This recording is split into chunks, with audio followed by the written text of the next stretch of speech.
Assalamualaikum warahmatullahi wabarakatuh. Kawan dimanapun berada, kembali lagi kita bertemu mungkin di media yang bisa kita temukan hari ini di tengah kondisi yang agak sulit untuk kita pahami dengan adanya wabah dunia. Semoga kawan semua sehat dan tetap dalam keadaan baik-baik saja. Jadi saya Bagus WS ingin sedikit berbagi soal proses kreatif dari karya saya, buku kedua saya, Mesin Kata. Sedikit bercerita tentang banyak hal yang mungkin bisa membuat teman-teman merasakan bagaimana berkarya sebenarnya.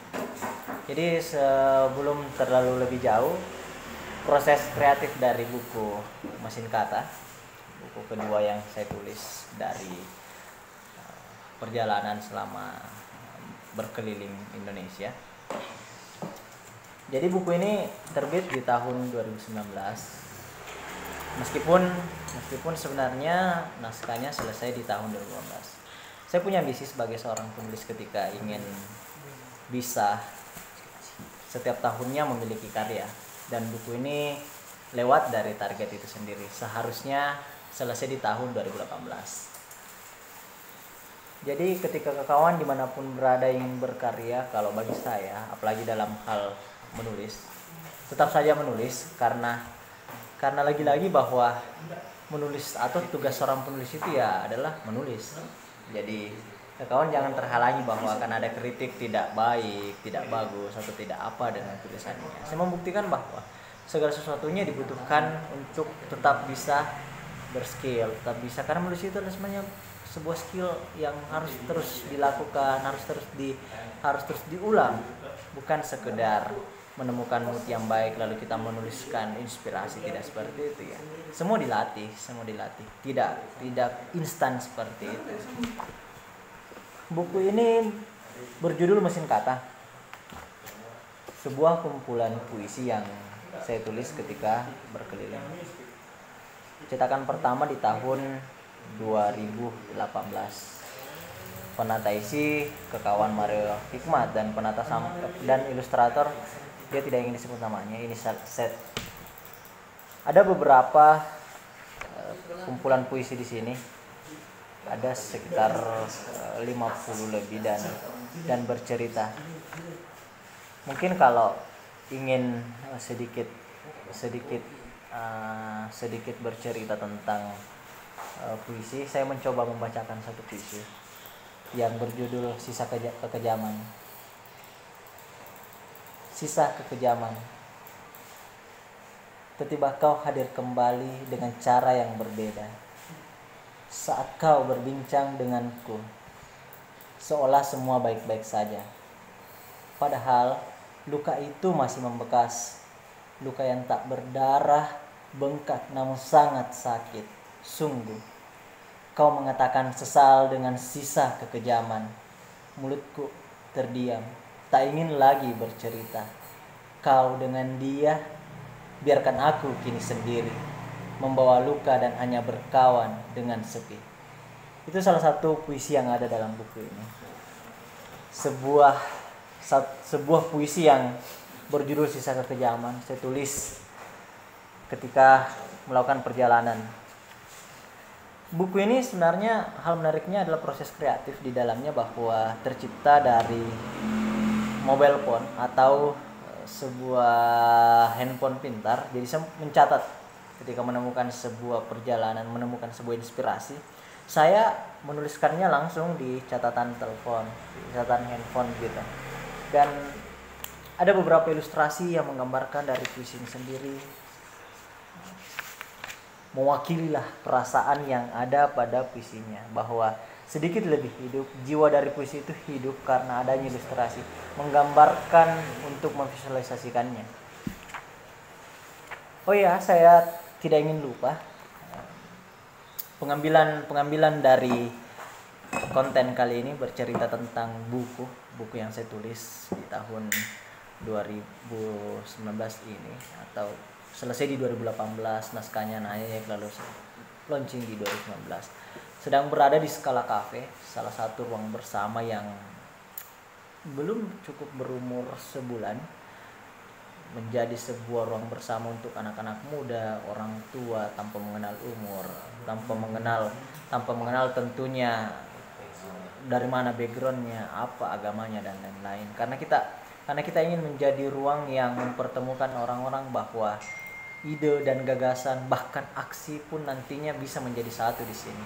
Saya pikir Skala Cafe menjadi tempat yang nyaman, menjadi tempat yang baik. Makanya saya memilih konten selalu di sini ya, supaya ini. Dan kalau soal rasa kopi dan lain-lain kualitas, ya saya jaminkan lah.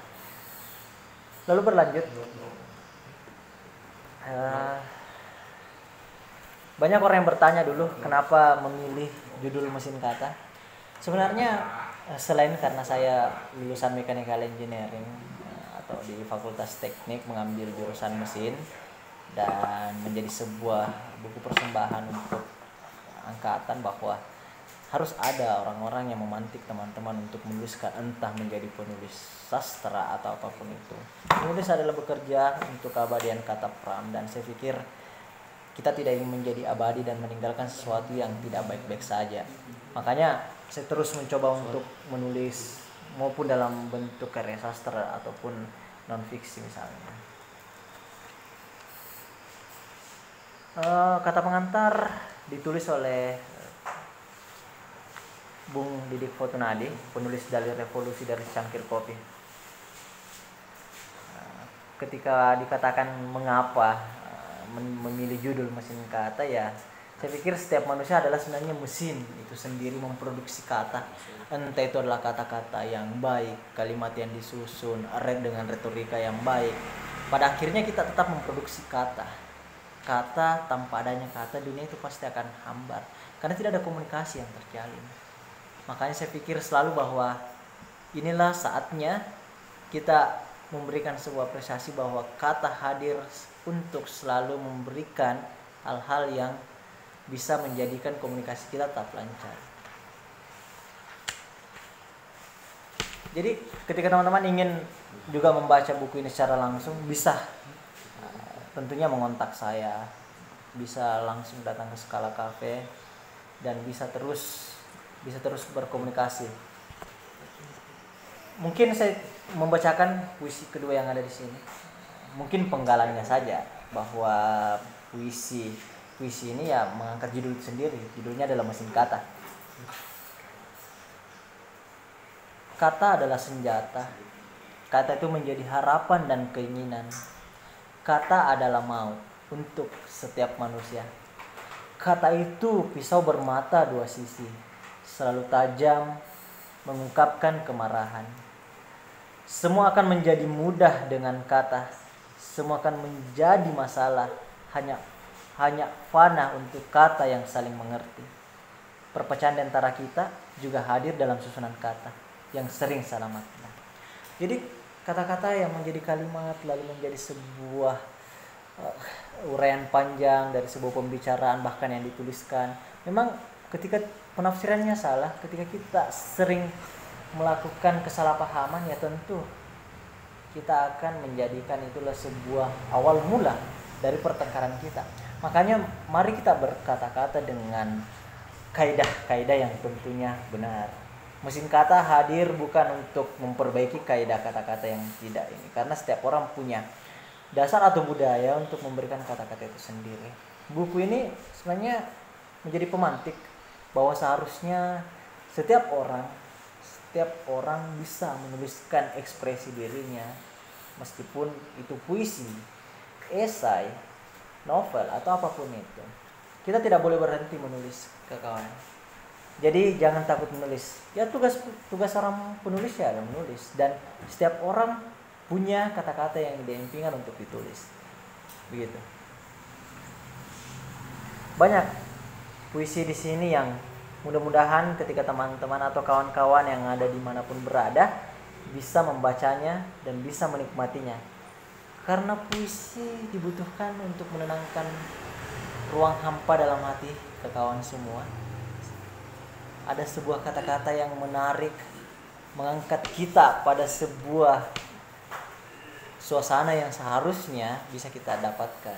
Dengan puisi bisa membuat kita mengalir dari macetnya rasa yang selalu tidak pernah bertemu, sepikir begitu. Makanya rindu hadirkan adanya jarak, seperti itu saja sih. Semoga puisi menjadi teman hidup, atau buku ini bisa menjadi teman untuk bisa melakukan hal-hal yang lebih. Jadi jangan lupa, tetap kita akan berjumpa di lain waktu dengan kegiatan yang hampir sama, berbagi, bercerita. Kita bisa berteman dimanapun dan lewat manapun. Wabillahi taufiq wal hidayah. Wassalamualaikum warahmatullahi wabarakatuh. Cause I don't give a fuck what you say. Yeah, I'ma do shit my way. So you can go kick rocks, I'ma stack bricks up, build what I want to make. Yo, I got a lot of shit to say, so I'ma do this every day. I'll be writing things until I'm fucking buried in my grave. 6 feet deep under, but my body won't decay, cause my messages are